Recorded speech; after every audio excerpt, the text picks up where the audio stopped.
Hello friends, myself Dr. Akhilesh, your physiology faculty. In this today live session of blood part 2, I will discuss the remaining important parts of the blood. So let us start. So in this, the part 2, we will discuss about the first topic, that is the RBC. So in the RBC, you have to learn the following important things. One is the MCV. What is the full form of MCV? MCV full form is mean corpuscular volume, right? So this MCV means mean corpuscular volume. So here M stands for mean and C stands for corpuscular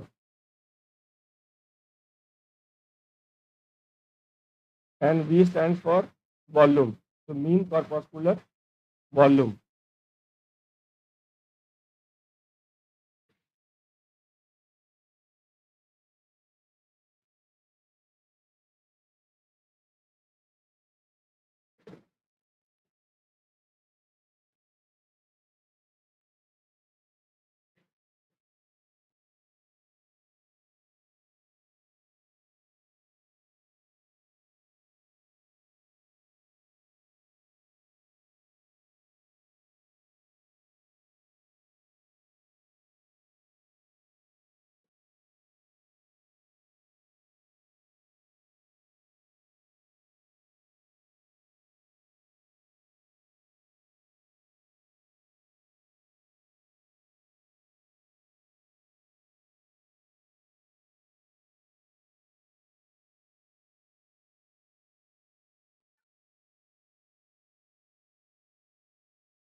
So mean corpuscular volume. So M stands for mean corpuscular volume. So M stands for mean, C stands for corpuscular,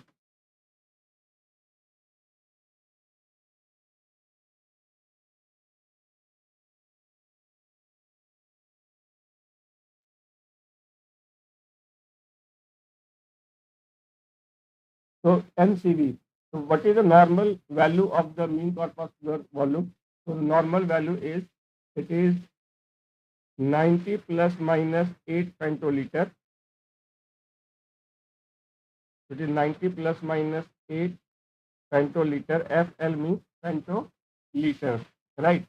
So the range you can remember here from 82 to 98 pentoliter. This is the range of the mean corpuscular volume. And you can also remember the range of 80 to 100 also. And if the MCV is normal, so we call it normocyte. So M stands for mean, C stands for corpuscular, H stands for hemoglobin, and C stands for concentration. So it stands for concentration. This is called as the MCHC. And the normal range of this MCHC is, so it is 33%. So 33% plus minus 5%, that is the normal range of the MCHC. So 33% plus minus 5%, it is the normal range of the MCHC, right? If the MCHC is in the normal range, then it is called as normochromic. And if MCHC is less than the normal range, it is called as hypochromic, right? So normochromic and hypochromic. So this classification is important from, or this value, they are important for the Wintrobe classification of anemia. So you have to remember the value of the MCV and you have to remember the value of MCHC, right? Then in the RBC, we have to learn about the various proteins present on the RBC membrane. The various proteins present on the RBC membrane, they are, one is the intrinsic proteins, the intrinsic proteins, they are also called as integral proteins, right? So they are also called as integral proteins. And other ones are the extrinsic proteins, which are also called as peripheral proteins. So second one are the extrinsic proteins,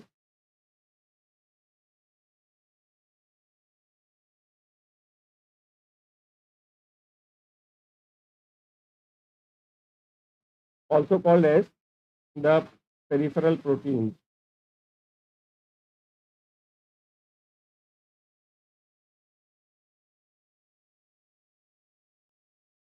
Right. So these are the two types of protein present on any cell membrane, whether it is RBC or any cell membrane. So these two types of proteins are there.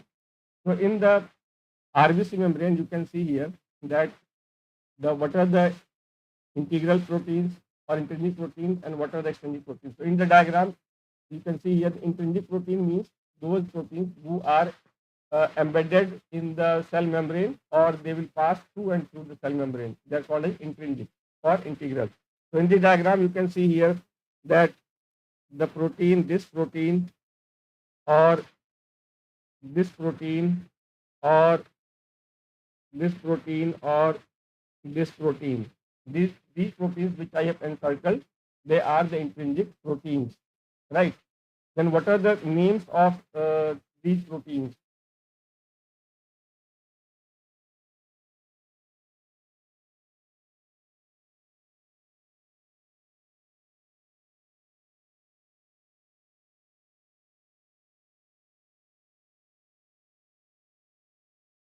So what are the names of these proteins? So one protein you can see here, it is called as the anion exchange protein, also called as band 3. So anion exchange protein is also called as band 3. So this is the one of the intrinsic protein. This one is also the anion exchange protein or band 3.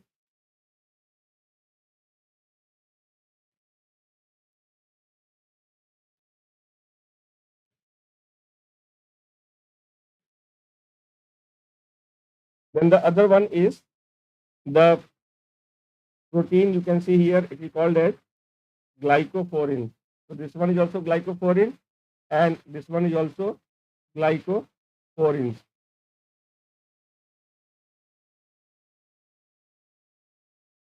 So glycophorin. So these glycophorins, they are the another integral protein or intrinsic protein. Right. So two intrinsic or integral proteins you can see in this diagram. One is the anion exchange protein or band 3. Another one is the glycophorins. The remaining proteins you see in this diagram, the remaining proteins, they are the peripheral proteins. Example, so one peripheral protein is the spectrin. So you can see in the diagram, the spectrin is a helical protein. This spectrin has the two chains.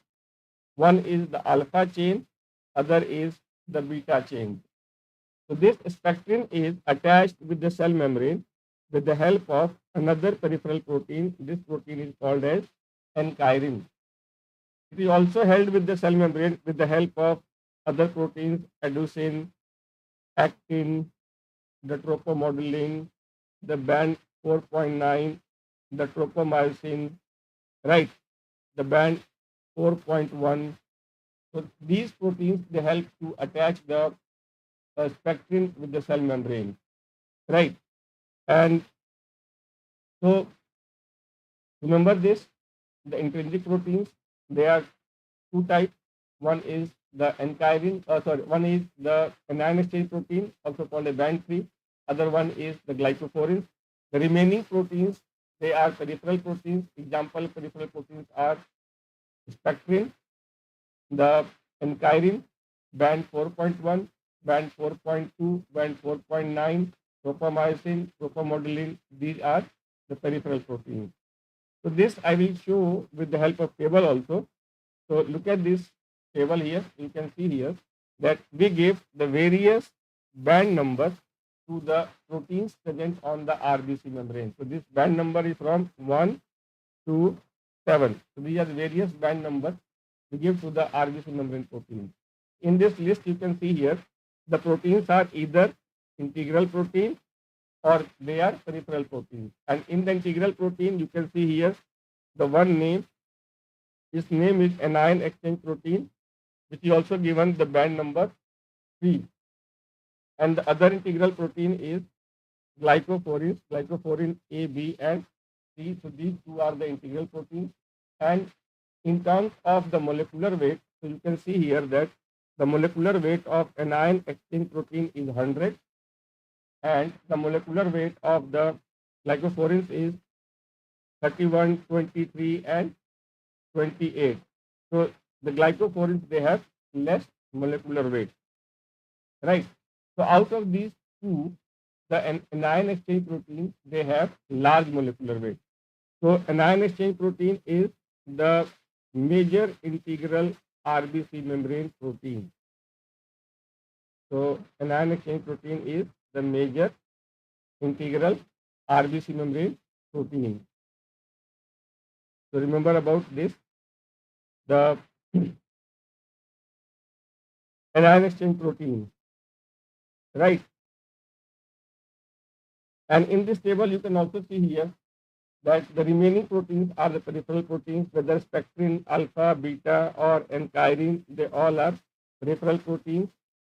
The remaining are the peripheral proteins. And out of these peripheral proteins, the spectrin, it has the largest molecular weight, right, followed by enchirine.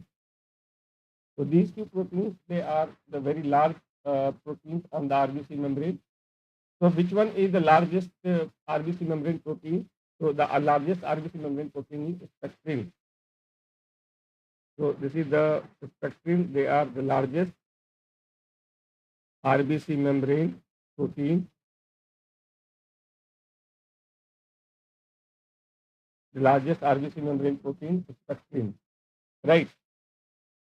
Then you can see in this diagram that the shape of this, the spectrin is helical, and it is attached with the cell membrane. So this spectrin, it helps to maintain the shape of the RBC. It helps to maintain size of the RBC, and it also helps to maintain integrity of the RBC. So spectrin helps to maintain the shape, size, and integrity of the RBC membrane protein, right? So shape, size, and integrity of RBC membrane. So this is the function of the spectrin, right? Then what is the role of the enchirine? So you can see here this enchirine. This is the diagram of the enchirine. This enchirine will help to bind. It will help to bind the spectrin with the RBC membrane, right? So this I will write here in the notes which we have provided you. So but the integral proteins or the intrinsic proteins, there are two types. One is which one? One is the anion exchange protein,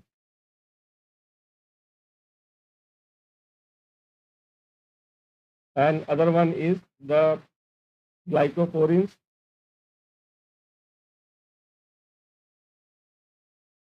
Out of these two, the anion exchange proteins, so anion exchange protein, they have the more molecular weight. So I will do this exchange protein. We write this the exchange. So anion exchange protein.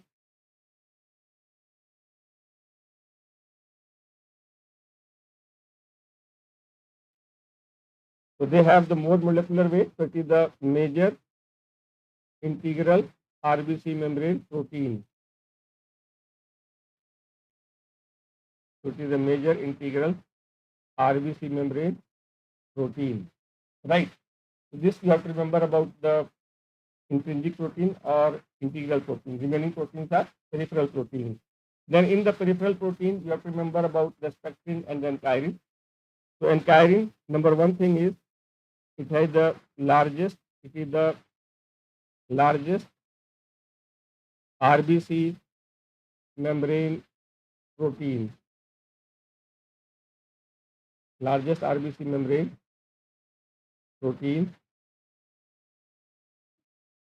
This spectrin helps to maintain the shape, size, and integrity of the RBC. It will maintain the shape, size, and integrity of RBC. Right. It will help to maintain the shape, size, and integrity of the RBC. Then about the ankyrin. So this ankyrin will bind the spectrin with the RBC membrane. So this ankyrin it will bind the spectrin with RBC membrane. So this is the function of this ankyrin. Right. So remember the functions of ankyrin and the spectrin. So then, what is the applied aspect of these RBC membrane proteins? So now this applied aspect is covered in the pathology also. So you have to remember about the two disorders. One is the hereditary spherocytosis. Other one is the hereditary erythrocytosis. So these two disorders, they happen when the RBC membrane proteins are defective. So protein defective in the hereditary spherocytosis, they are, so one is the ankyrin protein. This ankyrin is the most common defective protein in the RBC membrane. So here I will write here, it is the most common defective protein in the RBC membrane. Then it is also due to defective in the band 3. It is also due to defective band 3. The band 3 is also called as anion exchange protein. Then after this, it is the spectrin. Then after this, it is the band 4.2. The band 4.2. So this is the order of their occurrence or defective in the hereditary spherocytosis. So out of these, which is the most common defective protein in the hereditary spherocytosis, it is the ankyrin. So remember this. So I will write here protein defective in hereditary spherocytosis. Most common defective protein is ankyrin. Right. So remember about the most common defective protein is ankyrin in the hereditary spherocytosis. Then in the hereditary erythrocytosis, the most common defective protein is spectrin. Right. So this is the most common defective protein, spectrin. Then the other defective proteins responsible for hereditary erythrocytosis are the glycophorins. Right, so glycophorins.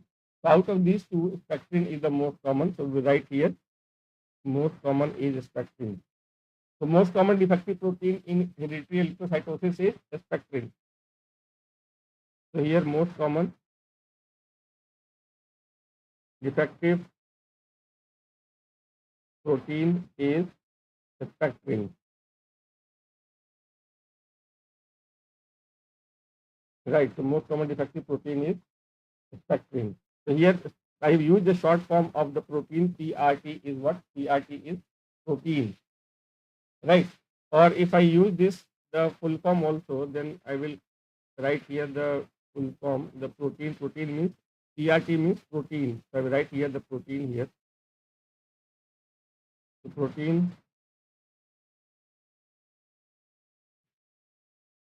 the most common defective protein is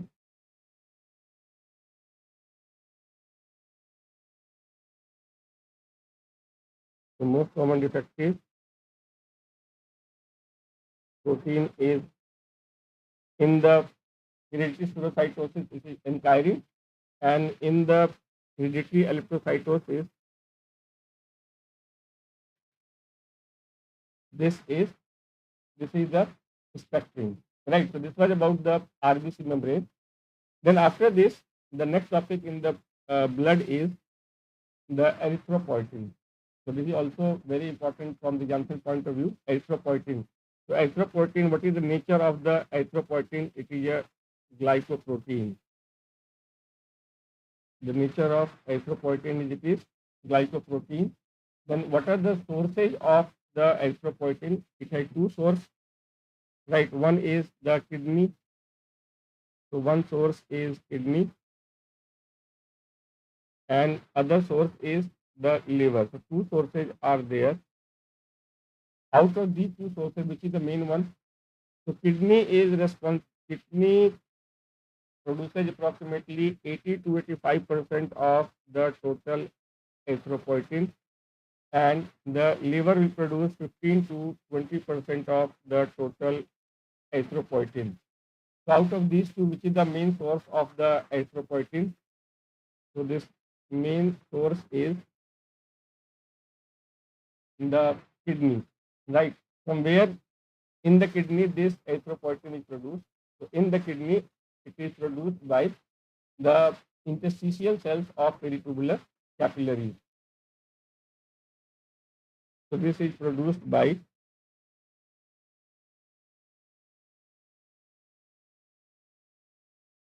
interstitial cells of peritubular capillaries.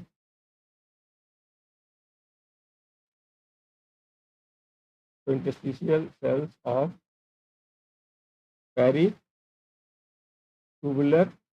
capillaries.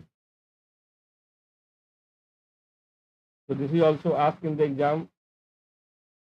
The erythropoietin are produced from where in the kidney? The answer is it is produced by the interstitial cells of peritubular capillaries. Right.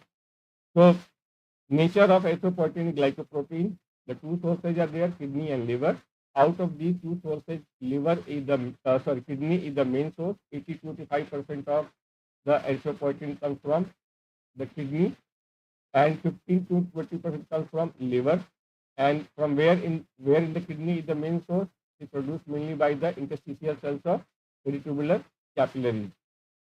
Then what are the factors which increase erythropoietin, and what are the factors which decrease the erythropoietin level? So you have to, the factors decreasing, I will mention this one first. The factors decreasing. So in the factor decreasing, you have to remember about one hormone. The hormone name is what? Estrogen. So estrogen will decrease the erythropoietin level, as well as it will decrease the response of estrogen. So estrogen will decrease the erythropoietin level, as well as it will decrease the response of erythropoietin. So therefore, this estrogen will do what? It will decrease the RBC formation, and you know very well the estrogen is more in the female. That's why in the female the RBC count is lesser than as compared to that of male.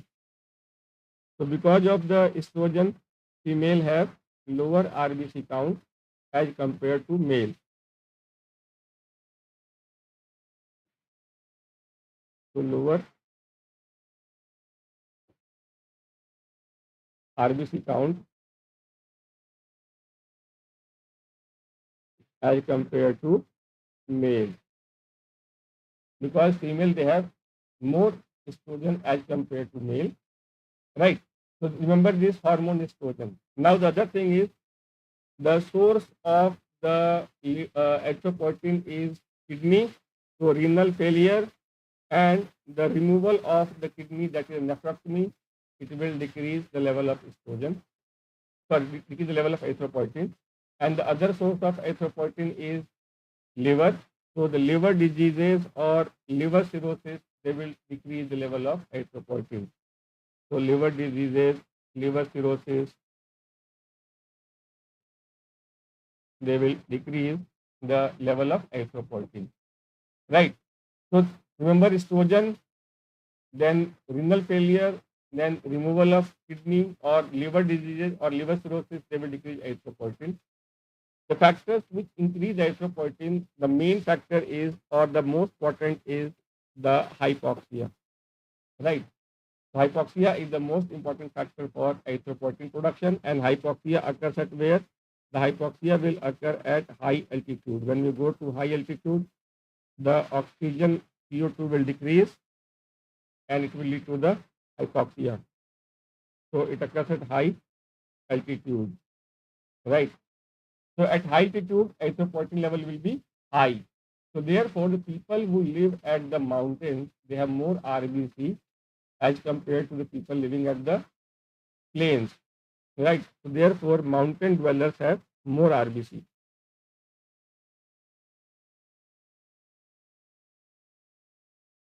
Mountain dwellers have more RBC as compared to the people living at the plains, right? Then in this table, you have to also remember that the hormones, for example, androgen, for hormones, for example, thyroxine, ACTH, the prolactin, they will also increase the level of the erythropoietin, right? So androgen, it will increase the level of erythropoietin. So therefore, male have more RBC as compared to female. So therefore, male have more RBC. So male have, make this section in male have more RBC as compared to the female, right? So male have more RBC as compared to the female.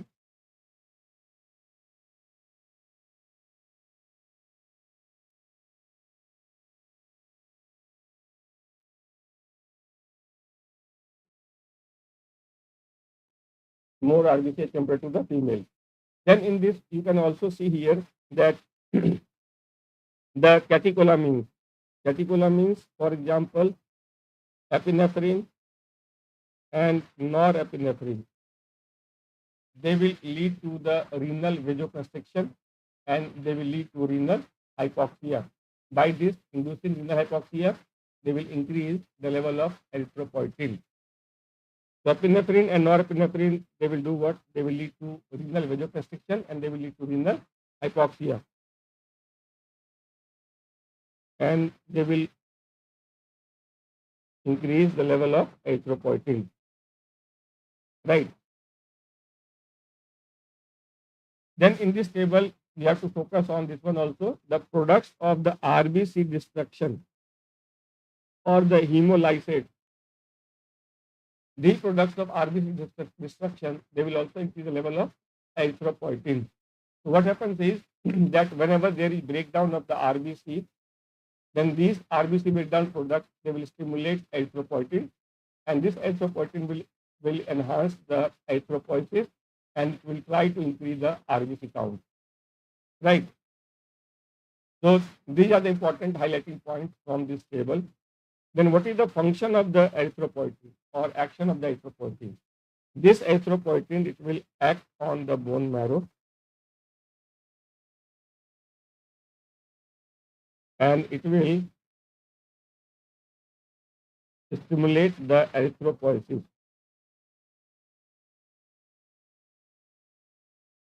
Right. It will act on the bone marrow and to stimulate the erythropoiesis. Now the question is where it acts on the bone marrow. So this I will tell you when I will tell you about the stages of erythropoiesis. Then I will tell you where this erythropoietin acts. So just remember here right now that it will act on the bone marrow and will stimulate erythropoiesis, that is the RBC production. So this is the main action of the erythropoietin, right? Then now come to this erythropoiesis. In the erythropoiesis, you have to remember the two main things. One is what are the sites of erythropoiesis, and other is what are the stages of the erythropoiesis. The two things you have to remember, sites and stages. So in this table, it is showing the main sites of erythropoiesis. So what is the main sites of erythropoiesis? This depends upon the age. Whether we are talking about before birth means intrauterine life, or we are talking about after birth. So before birth or intrauterine life, it is divided into one is the first trimester, then the second trimester, and the third trimester. So in the first trimester, that is up to the 8 weeks of intrauterine life, the main site of erythropoiesis is the yolk sac, right? And this yolk sac that is within the blood vessel. So this is the main site. And since the main site is the blood vessel, so therefore up to 8 weeks we also call it the intravascular phase of erythropoiesis. So up to 8 weeks the blood vessels are the main site, because at this stage no organ is formed.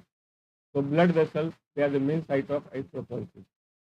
Then from the 9 week to 10 week, from 9 week to 10 week, right, the liver will start dominating.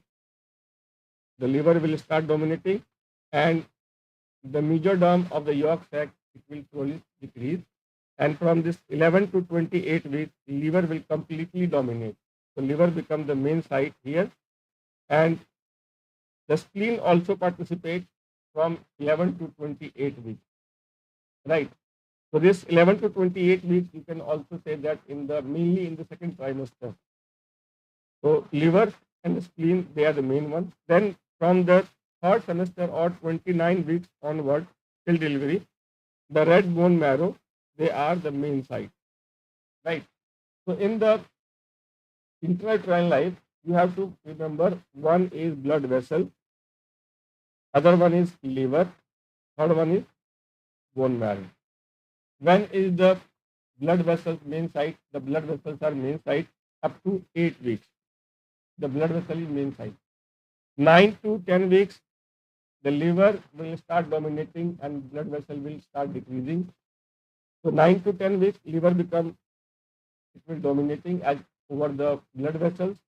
And from 11 to 28 weeks, that is mainly in the second trimester, liver is the dominant site. So in the second trimester, liver is dominant site. So this is also called as the hepatic stage also. And in the third trimester and the delivery till delivery, it is the bone marrow, right? So remember this blood vessel or the yolk sac, number one. Number two, remember this liver. And then number three, remember about the bone marrow in the intrauterine phase. Then after birth, up to the 5 years, all bones participate. And from 5 years or more than up to the 20 years, more than 5 years, when the growing phase is there, the long bones, they will dominate. The long bones, they will dominate as compared to the flat bones. And approximately after 19 or 20 years, when the growth stops, then the flat bones, they become the main site of erythropoiesis. So flat bones will become the main site of erythropoiesis. So the fourth thing what you will remember is, the fourth thing you will remember about the flat bones. When do the flat bones, they become the main site of erythropoiesis? So the flat bones, they become main site of erythropoiesis when there is no more elongation of the bones, that is fusion of the epiphysis. So flat bones become main site. This usually occurs at the age of 19 or 20 years onward. Then what are the examples of the flat bones? Example of flat bones are the skull bones, then the sternum, then the ribs, vertebrae, pelvic bones, the example of the flat bones. So in this table, you will remember about when is the blood vessel main site, when is the liver main site, and when is the flat bones, they are the main site of erythropoiesis. So you have to remember this thing from this table. Then come to this, the stages of erythropoiesis, and here I will tell you where do this erythropoietin act and the important point on this stages of erythropoiesis. Right. In the exam, the sequence of erythropoiesis is never asked. Just highlighting questions are asked from this stages. So this erythropoiesis is take place in where? it will take place in the bone marrow. In the bone marrow, the stem cells are there. These stem cells are also called as hemocytoblasts. These stem cells, they will give rise to the burst forming unit or the BFU. On this burst forming unit, the hormone erythropoietin, it will act. So the first target of erythropoietin is the burst forming unit. It will stimulate this burst forming unit. This burst forming unit will give rise to the colony forming unit. And erythropoietin will also stimulate these colony forming unit. This colony forming unit will give rise to the pronormoblast. Pronormoblast is also called as proerythroblast, right? And this pronormoblast or proerythroblast, this is the stage when the hemoglobin first appears, right? But that hemoglobin is only small amount hemoglobin, and it cannot be detected by Giemsa stain. So remember this on this pronormoblast. Remember the first thing here, hemoglobin first appear. Hemoglobin first appear in proerythroblast. But remember, the amount is very, very, very small, so it cannot be detected by Giemsa stain, right? Then this erythropoietin will also act on this pronormoblast, and it will stimulate the pronormoblast to proceed to the next stage, right? So these are the three sites where the erythropoietin acts. Number one site is the burst forming unit. Number second site is the colony forming unit, and the third site is the pronormoblast or proerythroblast. So on these three cells, the erythropoietin will act. And as the stage will proceed, as we move from up to down, so as the erythropoiesis will proceed, the size will decrease. So the size of the stem cell will be more, then the size of the BFU will be small, then the size of CFU will be more smaller, and the pronormoblast will be more smaller. So as the erythropoiesis proceed on, the size of the RBC decreases. Then what do this the pronormoblast will give rise to? The pronormoblast will give rise to the early normoblast, which is also called as basophilic erythroblast, which is also called as early erythroblast. Now this early normoblast gives rise to intermediate normoblast, right? And in the early normoblast, the hemoglobin level will rise more. The amount of hemoglobin will increase, but still it cannot be detected by Giemsa stain, right? Hemoglobin level increases, but still not detected by, it is not detected by staining, right? The intermediate normoblast, or also called as the polychromatophilic erythroblast, or also called as the late erythroblast, it is the site where hemoglobin first appears on staining. So remember this, it is a site where hemoglobin first appears on staining.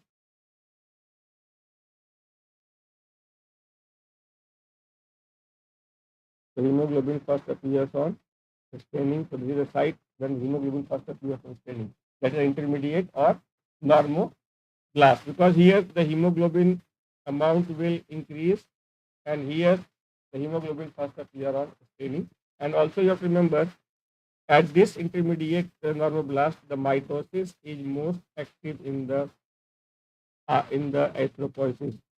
Mitosis is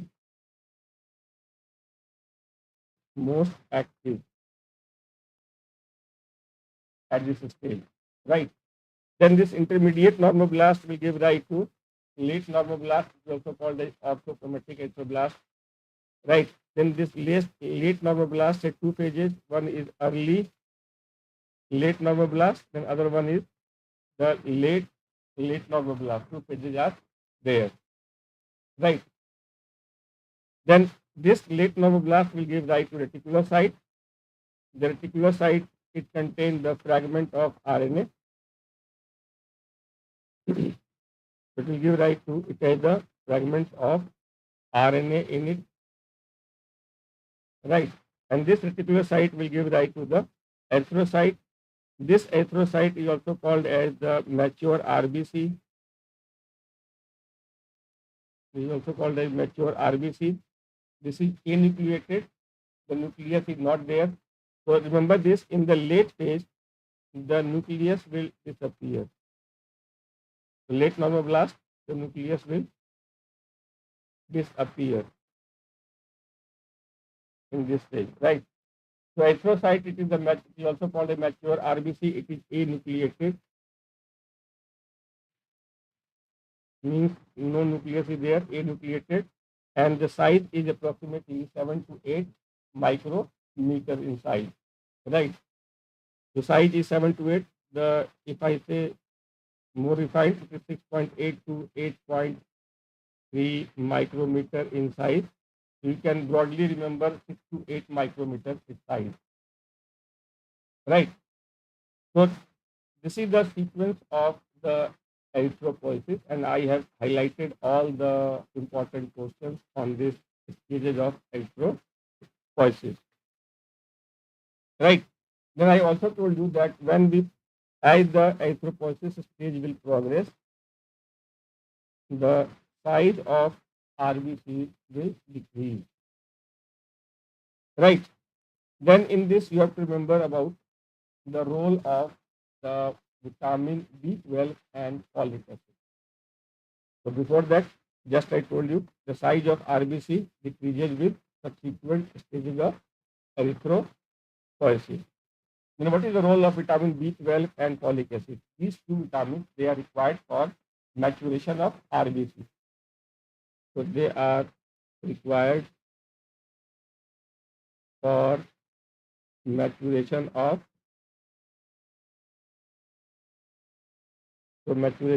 RBC. What does it mean that they are required for maturation of the RBC? So the RBC is immature RBC. So before this, the erythrocyte stage, the RBC are the immature. So immature RBC, they have, so immature RBC, they are big inside, they are nucleated, so big, nucleated, and they have less hemoglobin. So big nucleated, less hemoglobin RBCs, they are called as immature RBC, right? So from this immature RBC, they are converted into the mature RBC.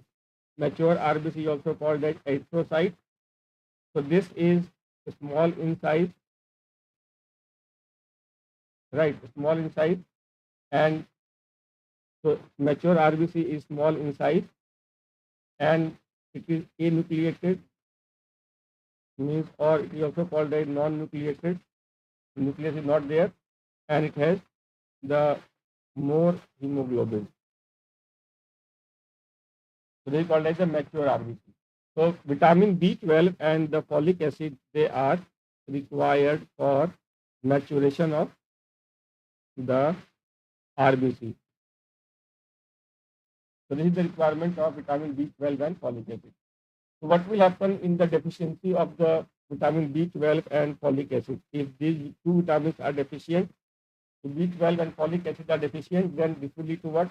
It will lead to the immature RBC, and they will lead to megaloblastic anemia. Megaloblastic, why? Because the RBC are big and nucleated.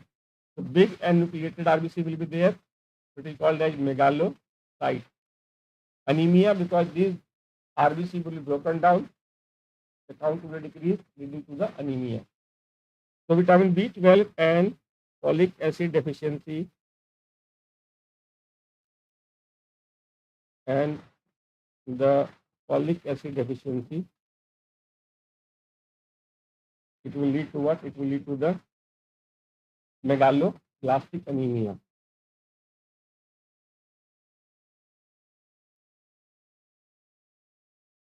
So megaloblastic anemia, right? So megaloblastic anemia.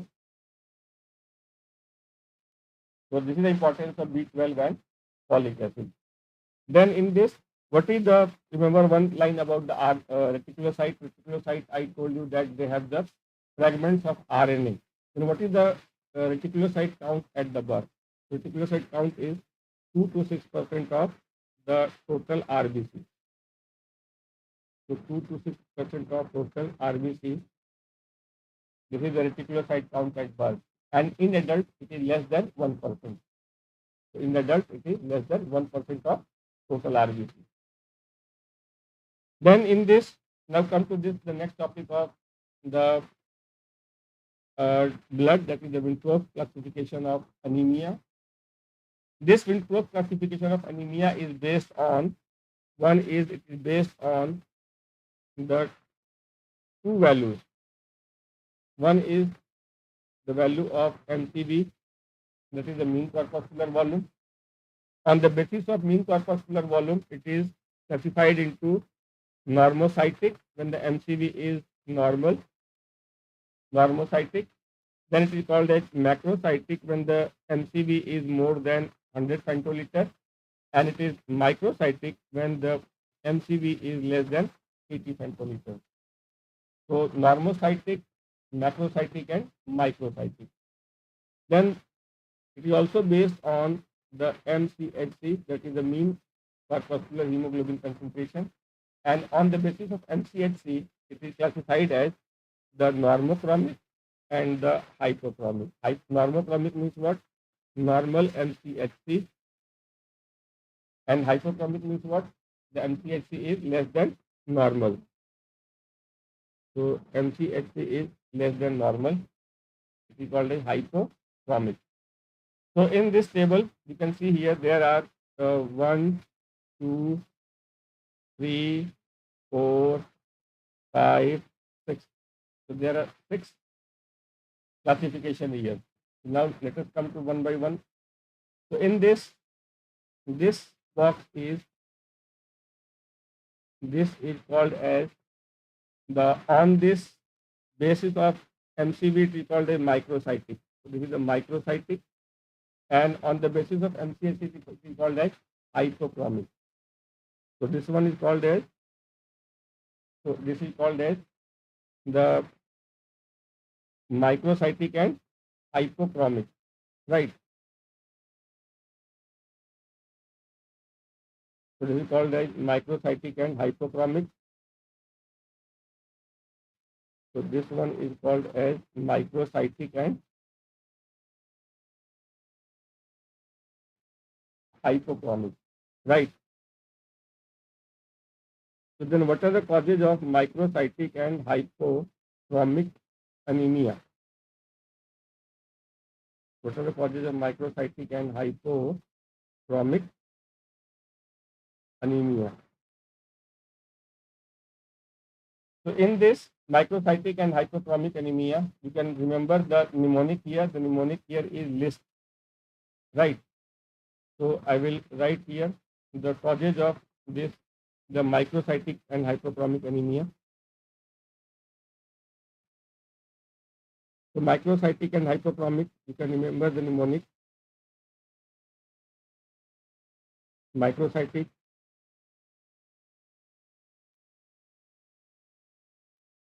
and hypochromic anemia, you can remember the mnemonic here. The mnemonic is list. So list stands for what is the meaning of LIST, right? The mnemonic is LIST, list. So here L stands for what? L stands for the lead poisoning. So L stands for lead poisoning. I stands for iron deficiency anemia. S stands for sideroblastic anemia, and the T stands for thalassemia. right? So lead poisoning, iron deficiency anemia, sideroblastic anemia, and the thalassemia, they are example of microcytic and hypochromic anemia, right?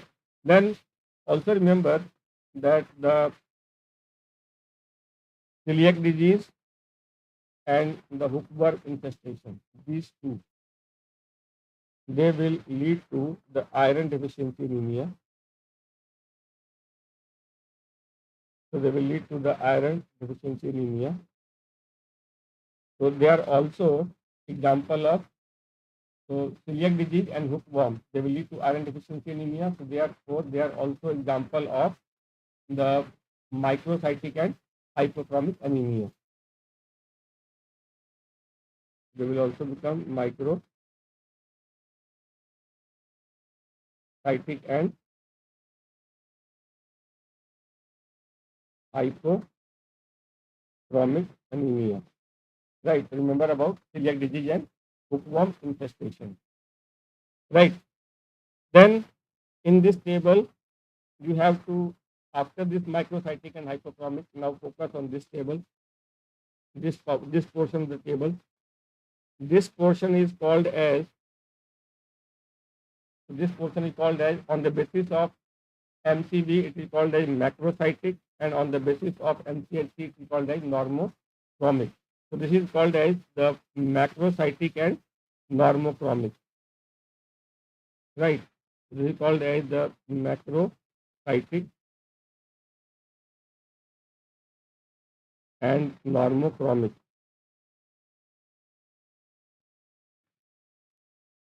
So what are the anemias which are macrocytic and normochromic? The anemias which are macrocytic and normochromic, you can see here. The example is megaloblastic anemia. Megalo means big site RBC, megaloblastic. They are macrocytic, right? These megaloblastic anemia are due to what? They are due to deficiency of vitamin B12, and they are due to deficiency of folic acid. And the vitamin B12 deficiency also produces the pernicious anemia. Then what is the pernicious anemia? The pernicious anemia is due to deficiency of vitamin B12.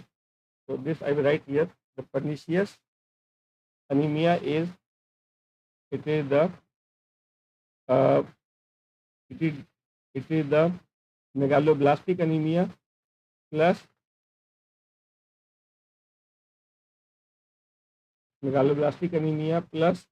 neuropathy.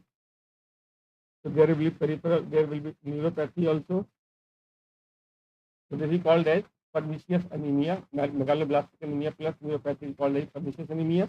And this pernicious anemia is due to deficiency of, vitamin B12, right? And the megaloblastic anemia is due to deficiency of vitamin B12 and folic acid, right? And the iron deficiency anemia, this iron deficiency anemia is the microcytic and hypochromic, and there is a characteristic nail finding in the iron deficiency anemia. You can see here the shape of the nail. So here the nail becomes spoon shaped. So in the iron deficiency anemia, the nails are spoon shaped nails. In iron deficiency, the spoon shaped nails are in the iron deficiency anemia, right? These spoon shaped nails are also called as phylonicea. So these spoon shaped nails are also called as phylonicea, right? So remember about this, the shape of the nail in the iron deficiency anemia is a spoon shaped nail, also called as what? Phylonicea, right? Then come to this table again. So this I told you about the macrocytic and normochromic. Then come to this table. The this table is what macrocytic and hypochromic. So what are the examples of anemia which are macrocytic and hypochromic? So macrocytic hypochromic example is secondary to the liver disease. Secondary to liver disease means, for example, the chronic alcoholic. So the alcoholic who will develop the chronic liver disease, the alcoholics who develop the chronic liver disease, and the anemia seen in this chronic liver disease patient is the macrocytic and hypochromic. Right. Then come to this table, this box or this portion of this table, the Wintrobe classification. This is called as, so this portion of this table is called as normocytic and normochromic. It is normocytic and normochromic. What are the examples of normocytic and normochromic? Example is acute hemorrhage. Other example is all the hemolytic anemias except thalassemia. They will lead to normocytic and normochromic. What are the example of such anemia? Example of such anemia is one is SCA. SCA means sickle cell anemia. Other example is the glucose 6 phosphate G6PD, right? Glucose 6 phosphate dehydrogenase G6PD deficiency. It will lead to hemolytic anemia. Other example is the malarial toxin or the other toxins. So other toxins which will lead to this anemia, they are the normocytic, normochromic. Then the drug induced. So drug induced anemia is normocytic and normochromic. Why we have written here except thalassemia? Because thalassemia is that hemolytic anemia which is microcytic and hypochromic. Then the aplastic anemia, it is also an example of normocytic and normochromic. So these four portions in this table, they are important from the examination point of view. Some chronic infections, they will lead to microcytic and normochromic, and the chronic hemorrhage, it will lead to the hypochromic and normocytic and hypochromic anemia. So this is about the important points on the Wintrobe classification of anemia. Then in this, what is the inheritance of sickle cell anemia? The inheritance of sickle cell anemia is it is autosomal recessive. So sickle cell anemia is autosomal recessive anemia. So remember about this inheritance, it is autosomal recessive. Right. And what is anemia seen in rheumatoid arthritis? So the most common anemia seen in rheumatoid arthritis is normocytic and normochromic. Remember this, in the rheumatoid arthritis, the most commonly is normocytic and normochromic.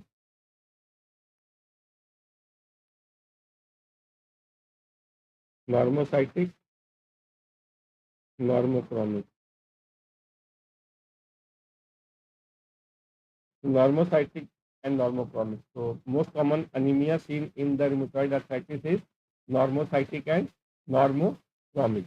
Right. So there is a wide variation in this, in the rheumatoid arthritis. Early stages normocytic, normochromic, it will shift to microcytic, normochromic also, and it can shift to the microcytic and hypochromic also. So all variations are seen, but out of all the variations, the most common is normocytic and normochromic. Right. Then after this, the classification of the anemia, then come to this, the WBC, and remember the important point. What is the lifespan of the neutrophils? Lifespan is 6 to 30 hours, and the average half-life is, so the average half-life of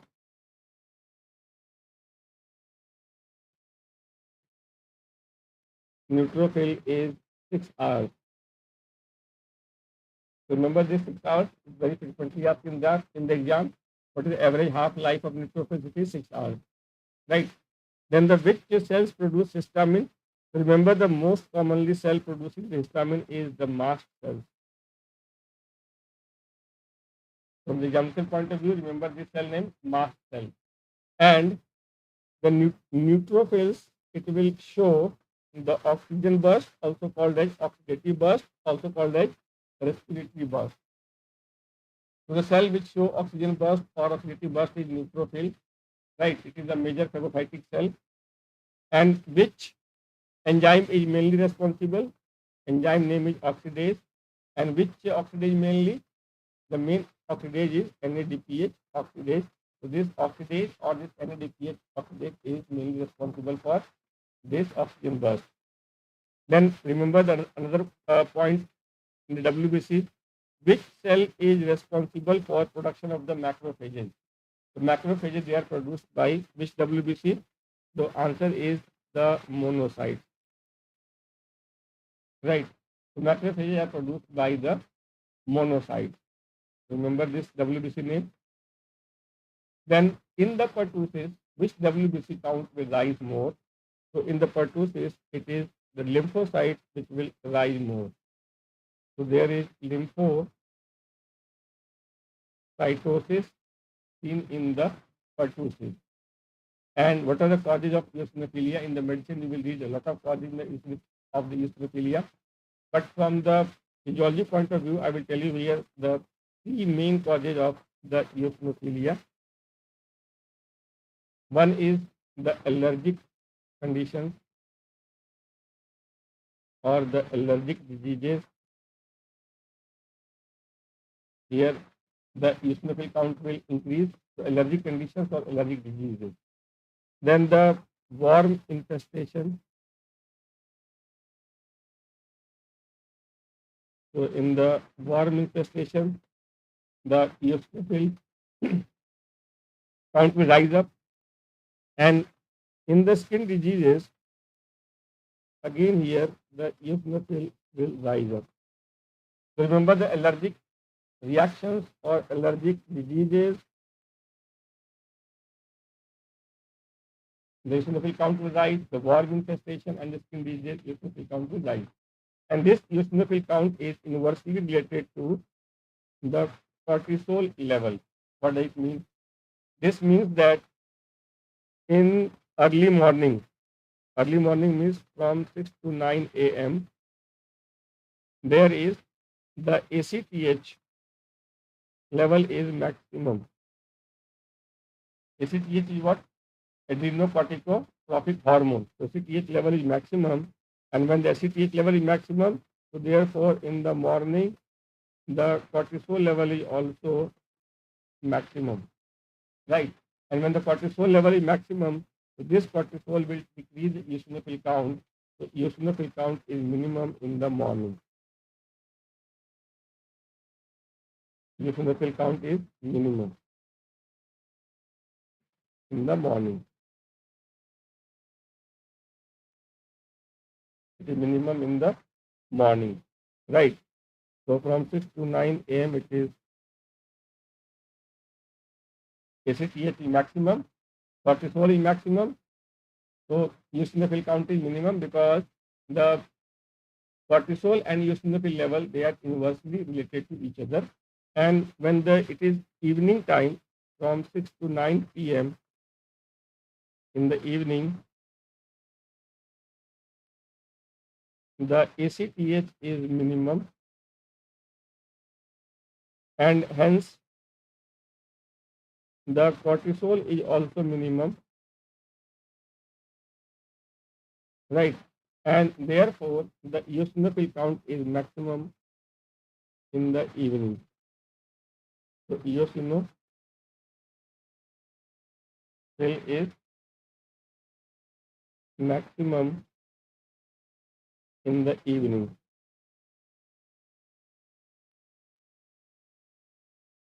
Right, it is maximum in the evening.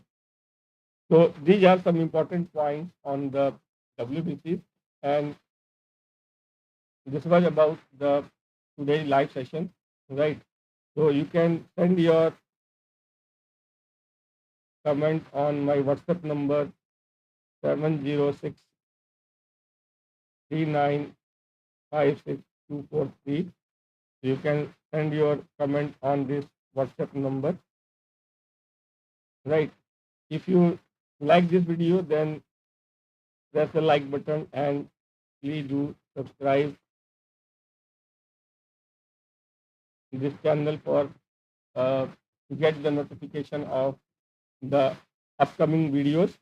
So like the channel, subscribe the channel, right? And thank you very much for watching this video.